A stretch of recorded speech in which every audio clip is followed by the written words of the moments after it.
17 PlayStation Plus games leaving in June, Sony finally confirms the PlayStation Showcase, PS5 and Star Wars lead April sales in the US, and Ubisoft goes all in with Assassin's Creed. All that and more in today's PlayStation news, let's get to them. Let's start with a recap of this week's PlayStation Plus update for Extra, Deluxe and Premium users, including titles leaving next month. Right now you can download 17 games including Ratchet & Clank Rift Apart, Humanity as a launch game, Watch Dogs Legion, Dishonored 2 and Death of the Outsider, Sakuna of Rise and Ruin, the full Tomb Raider trilogy, Boss Simulator 21, The Evil Within 2, Wolfenstein Youngblood, Thymesia, Rain World, Lake, Story of Seasons Friends of Mineral Town, Conan Exiles, and Rune Factory 4 Special. The classic library sees Ghostbusters Remastered and 3 PSP games join, with Siphon Filter Logan's Shadow, Blade Dancer Lineage of Light, and Pursuit Force. The good news if you are a trophy hunter is that all 3 games have trophies, including a Platinum. The 17 titles you see here will all be leaving the service next month on June 20th, including Descenders, Ash of God's Redemption, Fire Pro Wrestling World, Black Mirror, John Wick Hex, Kiwi, No Straight Roads, Agents of Mayhem, Gods Will Fall, Red Faction 1 and 2, and a lot more. So between May and June a total of 49 games are leaving the service. However, with next month being the first year anniversary of the new PS Plus, we could see another massive month of additions given some user subscriptions could also expire around that month, and Sony would aim to convince you to resub.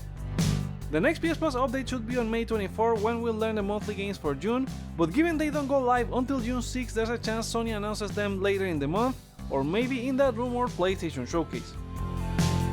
And that rumored PlayStation Showcase is a rumor no more, as Sony has announced the event is returning next Wednesday, May 24 at 1 PM Pacific.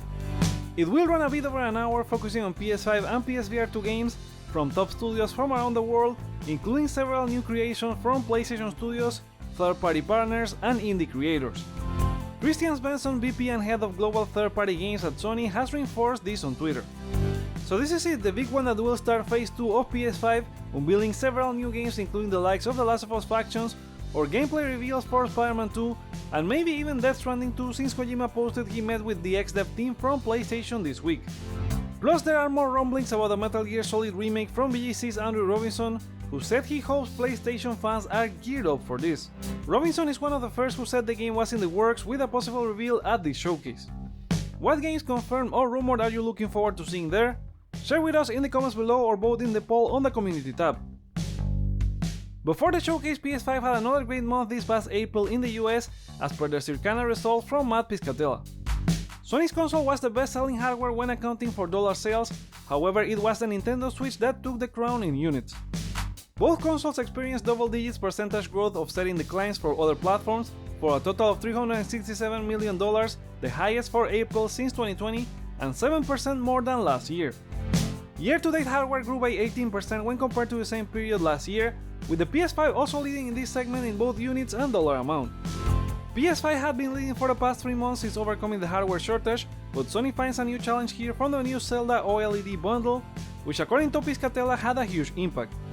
Moving to games, Star Wars Jedi Survivor was number 1, taking the crown from Resident Evil 4, despite a decline in software spending of 6% when compared to last year. Dead Island 2 also enjoyed a great debut, ranking at number 2. As for first-party titles, MLB The Show 23 continues to see great results, stuck at number 3, and while it fell from the top 10, The Last of Us Part 1 is still there at 17th.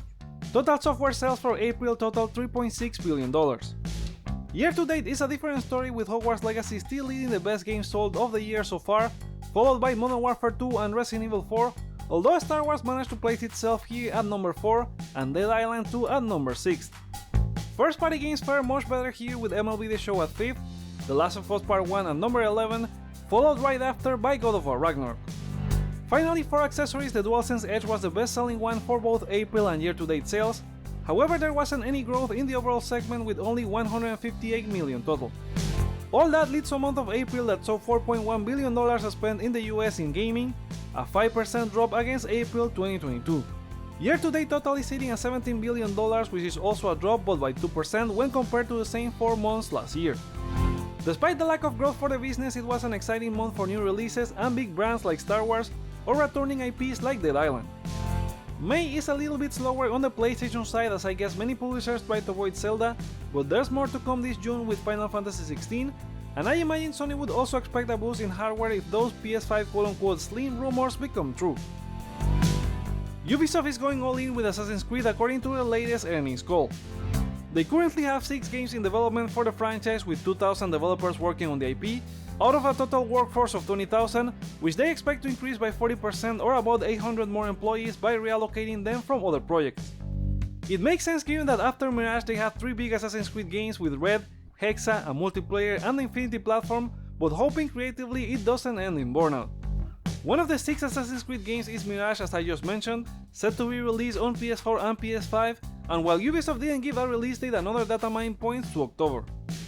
Ubisoft did share their upcoming lineup for the 2023-2024 fiscal year ending in March 2024 as part of the presentation. They expect to launch the aforementioned Assassin's Creed Mirage, Avatar Frontiers of Pandora, Skull and Bones, X-Defiant, and another large game for consoles. Now let's move to some quick-fire game news.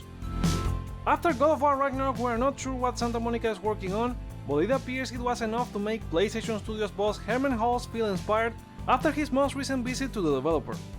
Their next project appears to be in the hands of creative director Cory Barlog and has been in development for a while alongside Ragnarok, and maybe we could see it at the rumored PlayStation Showcase. If the impossibility of completing the Horizon Burning Shores DLC to 100% didn't let you sleep at night, Guerrilla is giving you some relief as the latest update for the game allows completionists to grab more Brimshine Stones to upgrade their weapons. The update also fixes some issues with main and side quests, UI, data points, and a lot more. Vocalist Julie Elven, who lends her amazing voice for Horizon and the most recent Burning Shores DLC, is now being targeted by angry gamers still offended by a certain plot in the game.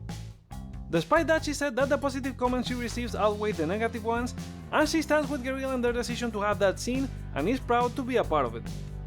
It's unacceptable that she has to deal with all this. On a more positive note, Shinji Mikami, father of Resident Evil and former of Capcom and Tango Gameworks, has praised Ghost of Tsushima on Twitter. He said he's finishing it quite a while since it was released, but thought it was a lot of fun. PlayStation exclusivity or cat stealth game Stray might be coming to an end, as the game has been rated by the ESRB for Xbox One and Xbox Series consoles. Stray launched back in July last year for PS4 and PS5 as part of the PlayStation Plus catalog, but it was also available for PC. The game is amazing and glad more people will be able to play it, definitely one of my favorites last year. The glass is shattered and no, it's not Stone Cold Steve Austin who is coming out, but the reveal of the next Mortal Kombat game. As part of an updated teaser, NetherRealm announced the game will be revealed tomorrow, May 18th at 6 AM Pacific. There were rumors Sony may have a marketing deal for the game, so maybe it's a story reveal first, with more gameplay at the PlayStation Showcase or Summer Game Fest. Final Fantasy XVI is a little over a month away, and Game Informer will have one exclusive last look before launch. The game will be gracing the cover of Game Informer 356 with the insane key art from the Rossfield brothers and their icons in the background. Game Informer promises a deep dive into the world of Final Fantasy XVI, its characters and icons. Contrary to Final Fantasy, a game we know very little outside of its debut trailer is Death Stranding 2.